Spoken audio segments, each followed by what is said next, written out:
quisiera terminar esta entrevista con una pregunta para ambos. Yo sé que es demasiado complicado hablar de la historia del presente, historizar sobre la marcha, pero es inevitable no hablar de lo que pasó hace menos de una semana de la captura o lo que así se ha manejado como la captura de Chapo Guzmán. ¿Qué lectura dan ustedes desde su sustrato informativo y desde su análisis del narcotráfico en la América Latina? Pues lo primero es que obviamente es importante celebrarlo y es un esfuerzo que sin lugar a dudas tiene que desarrollar cualquier autoridad en cualquier estado social de derecho. Entonces es importante, es decir, en términos sociales y políticos, incluso del imaginario cultural, social y político, es importante, y es importante continuar avanzando en esos procesos para capturar en derecho a los líderes de estas redes criminales. No obstante, listo, ¿qué implicaciones tiene en el verdadero impacto de la articulación de estas redes?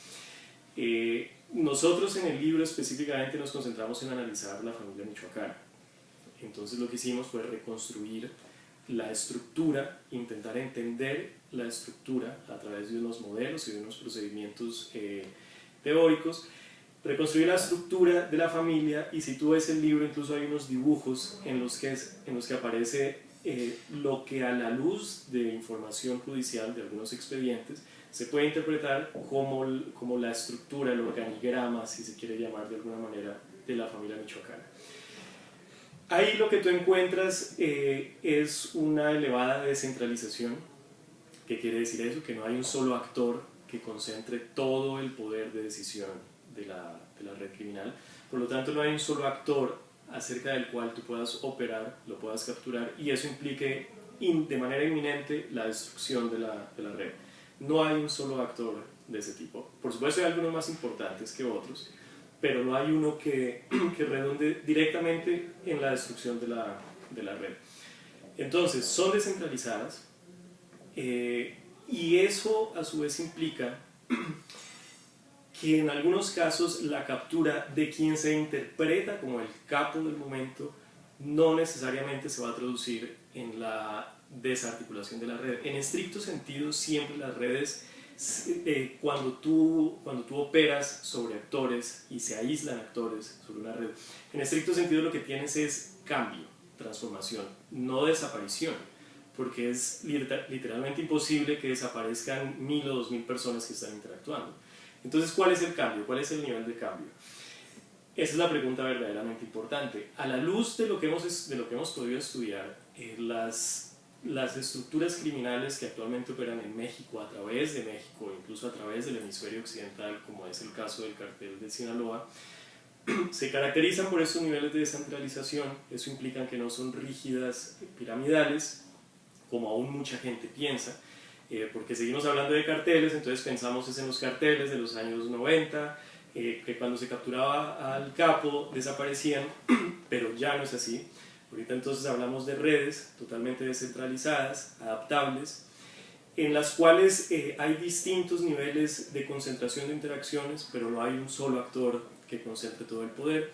Entonces, teniendo en cuenta todo eso, uno pensaría que la estructura de un grupo criminal como el cartel de Sinaloa es lo suficientemente compleja, porque ahí tienes décadas de historia de operación, y de operación exitosa además, exitosa frente a otros carteles y exitosa frente al Estado, porque ha podido seguir operando a pesar de los esfuerzos del Estado, y ha podido seguir operando a pesar de que ha entrado en confrontaciones con otros carteles.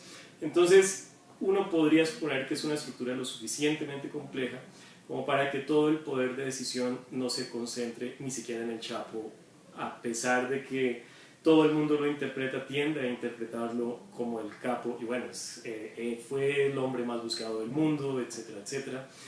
Entonces, toca leer con mucha cautela, porque uno podría pensar que esa estructura es lo suficientemente compleja para que la sola captura del Chapo no implique necesariamente la atomización ni la destrucción, mucho menos del cartel de Sinaloa.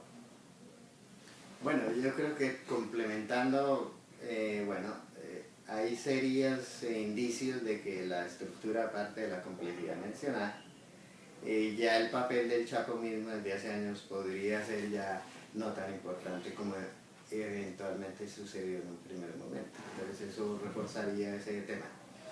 En segundo lugar, lo que pareciera, y esto es hipotético y solamente a nivel discursivo, que estamos en una etapa actual de recomposición y reestructuración de la territorialización de los llamados carteles, que son más estructuras criminales complejas, en el territorio mexicano.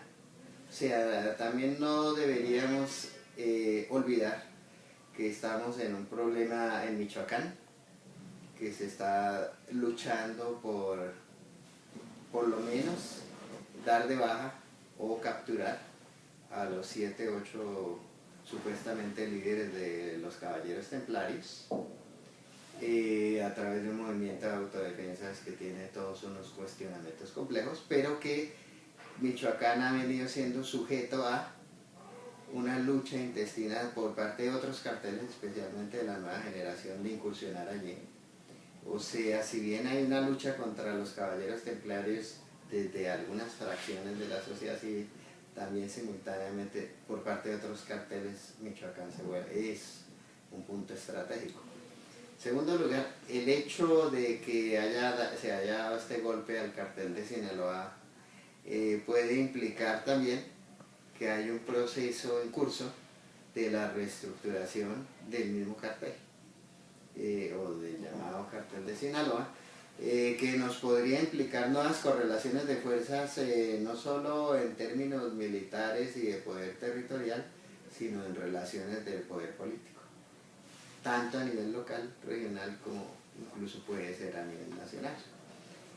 Por lo tanto hay que llamar la atención y estar muy atentos a la posible evolución que va a venir en las próximas semanas, creemos, de la caída de la tuta, que ya es un elemento que también está perjudicando incluso a la misma organización ilegal, y a lo que podría reconfigurar en el estado de Michoacán con el predominio en el puerto de Lázaro Cárdenas, y una nueva recomposición entre carteles a nivel del territorio mexicano. Eso es algo que habría que mirar porque hipotéticamente puede darse.